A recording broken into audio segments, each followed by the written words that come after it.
ఈరోజు బైబిల్ అధ్యయనం ప్రకటన గ్రంథము 12వ అధ్యాయం, మొత్తం 17 వచనాలు. ప్రార్థన. తండ్రి, మేము మరొక రోజు అనుభవించినందుకు కృతజ్ఞతలు, మరియు మీ మాటను అధ్యయనం చేస్తూ మా సమయాన్ని ఆశీర్వదించండి. మమ్మల్ని మీ దగ్గరకు రప్పించమని మేము కోరుతున్నాము. యేసునామంలో ఆమెన్. ప్రకటన గ్రంథము 12వ అధ్యాయం. అప్పుడు పరలోకమందు ఒక గొప్ప సూచన కనబడెను. అదేదనగా సూర్యుని ధరించుకునిన యొక్క స్త్రీ, ఆమె పాదముల క్రింద చంద్రుడును, శిరస్సు మీద 12 నక్షత్రముల కిరీటమును ఉండెను. ఆమె గర్భిణియై ప్రసవ వేదన పడుచు ఆ నొప్పులకు కేకలు వేయుచుండెను. అంతటా పరలోకమందు ఇంకొక సూచన కనబడెను. ఇదిగో ఎర్రని మహాఘట సర్పము, దానికి 7 తలలును 10 కొమ్ములును ఉండెను. దాని తలల మీద 7 కిరీటములుండెను. దాని తోక ఆకాశ నక్షత్రములలో 3వ భాగము నీచి వాటిని భూమి మీద పడవేసెను. కననయున్న ఆ స్త్రీ కనగానే ఆమె శిశువును మింగివేయవలెనని ఆ ఘటసర్పము స్త్రీ ఎదుట నిలుచుండెను. సమస్త జనములను ఇనుపదండముతో ఏలనయున్న యొక్క మగ శిశువును ఆమె కనగా, ఆమె శిశువు దేవుని యొద్దకును ఆయన సింహాసనమునొద్దకును కొనిపోబడెను. ఆ స్త్రీ అరణ్యమునకు పారిపోయెను. అచ్చటవారు 1260 దినములు ఆమెను పోషింపవలెనని దేవుడామెకు ఒక స్థలము సిద్ధపరచియించెను.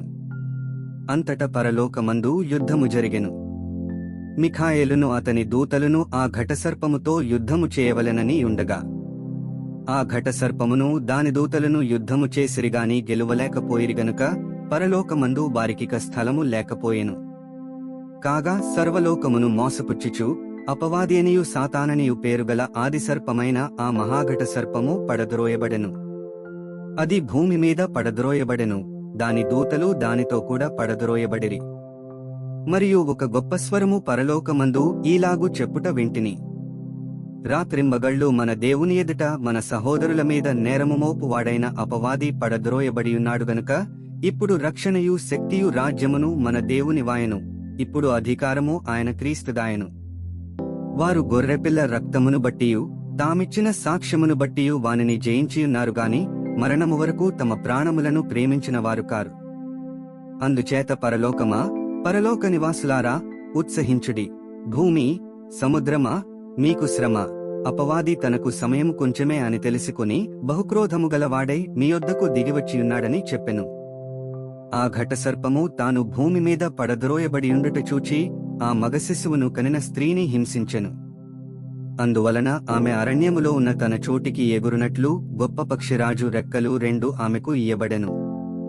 అచ్చట ఆ సర్పముఖమును చూడకుండా ఆమె ఒక కాలములు అర్ధకాలము పోషింపబడును. కావున ఆ స్త్రీ ప్రవాహమునకు కొట్టుకుని పోవలెనని ఆ సర్పము తన నోటి నుండి నీళ్లు నదీ ప్రవాహముగా ఆమె వెనుక వెళ్లగ్రక్కెనుగాని, భూమి ఆ స్త్రీకి సహకారియై తన నోరు తెరచి ఆ ఘటసర్పము తన నోట నుండి గ్రక్కిన ప్రవాహమును మింగివేసెను. అందుచేత ఆ ఘటసర్పము ఆగ్రహము తెచ్చుకుని దేవుని ఆజ్ఞలు గైకొనుచు యేసును గూర్చి సాక్ష్యమిచ్చుచు ఉన్నవారైన ఆమె సంతానములో శేషించిన వారితో యుద్ధము చేయుటకై బయలువెడలి సముద్ర తీరమున నిలిచెను. 17 వచనాలు చదివియున్నాము. ముగింపు ప్రార్థన. ఓ దేవా, మా విలువైన సమయాన్ని నీ వాక్యాన్ని అధ్యయనం చేసినందుకు ధన్యవాదాలు.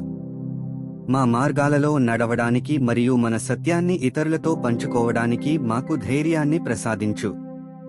మీ పరిశుద్ధాత్మ మాకు మార్గనిర్దేశం చేస్తూ సర్వసత్యంలోకి మమ్ములను నడిపించునుగాక. ఆమెన్.